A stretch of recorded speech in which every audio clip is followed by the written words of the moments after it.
பெண் முதலமைச்சராக அதிக ஆண்டுகள் ஆட்சி செய்த சாதனை புரிந்தார்கள். பெண்கள் நாட்டின் கண்கள் என்று பெருமையோடு போற்றக்கூடியவர்கள். இன்றைக்கு பழங்காலத்தில் கூட பெண்களின் பெருமையை போற்றுகின்ற விதமாக நதிகளுக்கெல்லாம் பெண்களுடைய பெயர்களைத்தான் சூட்டப்பட்டது. கங்கா, யமுனா, கோதாவரி, காவிரி என்று நதிகளுக்கெல்லாம் பழங்காலத்திலேயே பெயர் சூட்டப்பட்டு பெண்களை பெருமைப்படுத்திய நாடு இந்திய திருநாடு. அதற்கு தமிழகம் எப்பொழுதுமே பெண்களை முன்னிலைப்படுத்தி பெருமைக்குரியவர்களாக போற்றப்பட்டவர்கள்.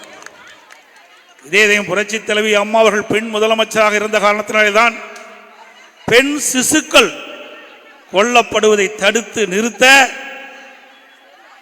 தொட்டில் குழந்தை திட்டம் என்ற அற்புதமான திட்டத்தை கொண்டு வந்தார்கள். பெண் குழந்தைகள் பாதுகாப்பு திட்டம், மகளிர் எழுத்தறிவு திட்டம் என்ற அற்புதமான திட்டத்தை கொண்டு வந்து பெண்களுக்கு முன்னுரிமை கொடுத்து பெண்களை பாதுகாத்தவர் புரட்சி தலைவி அம்மா அவர்கள். அதேபோல் விலையில்லா சானிட்டரி நாப்கின் வழங்கும் திட்டம், பணிக்கு செல்லுகின்ற மகளிருக்கு மானிய விலையில் அம்மா இருசக்கர வாகனம் அம்மாவுடைய அரசாங்கம் தான் வழங்கப்பட்டது. அதே போல அம்மா குழந்தைகள் நல பரிசு பெட்டகம் வழங்கப்பட்டது. இன்றைக்கு ஏழை குடும்பத்திலே பிறந்த பெண்கள் பொருளாதார சூழலின் காரணமாக திருமணம் தடைபடுகின்ற சூழ்நிலை அறிந்து மாண்புமிகு அம்மா அவர்கள் திருமண உதவி திட்டம் 25,000 50,000 தாலிக்கு தங்க ஒரு பவுன். இந்தியாவிலேயே இன்றைக்கு ஏழை குடும்பத்திலே பிறந்த பெண்களுக்கு பாதுகாப்பு கொடுத்த அரசாங்கம் அதிமுக அரசாங்கம். அனைத்து மகளிர் காவல் நிலையங்கள், மகளிர் சிறப்பு அதிரடிப்படை, அதே போல கிராமப்புறத்தில் பெண்கள் பொருளாதாரம் ஏற்றம் பெற வேண்டும் என்ற அற்புதமான சிந்தனையின் மூலமாக அம்மா அவர்கள் அற்புதமான திட்டத்தை அறிவித்தார்கள். விலையில்லா கறவை மாடுகள், விலையில்லா ஆடுகளை கொடுத்து கிராம பொருளாதாரம் சீரும் சிறப்பாக வளர்ந்தது. குறிப்பாக பெண்கள் ஏற்றம் பெறுவதற்காக இந்த திட்டத்தை கொண்டு வந்து அறிமுகப்படுத்தினார்கள். அதே போல வேலைக்கு செல்லும் மகளிருக்கு பாதுகாப்பான விடுதிகள் கொடுக்கப்பட்டது.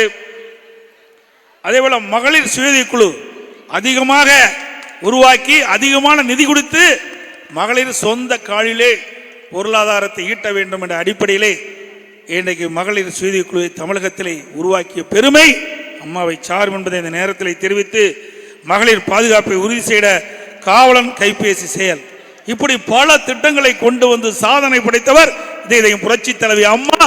அவர் ஒரு பெண்மணி.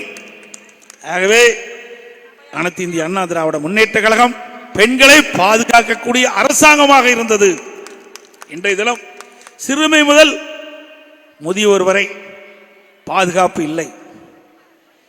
பெண்களுக்கு அறவாகவே பாதுகாப்பு இல்லாத ஒரு செயலற்ற அரசாங்கம் என்று தமிழகத்திலே ஆண்டு கொண்டிருக்கிறது, வேதனை அளிக்கின்றது என்பதை நேரத்திலே சுட்டிக்காட்டி அனைத்து இந்திய அண்ணா திராவிட முன்னேற்ற கழகம் எப்பொழுதும் பெண்களுடைய முன்னேற்றத்திற்காக பாடுபடுகின்ற இயக்கம் என்பதை ஆட்சி இருந்த காலத்திலே நாங்கள் சாதித்து காட்டிக்கின்றோம்.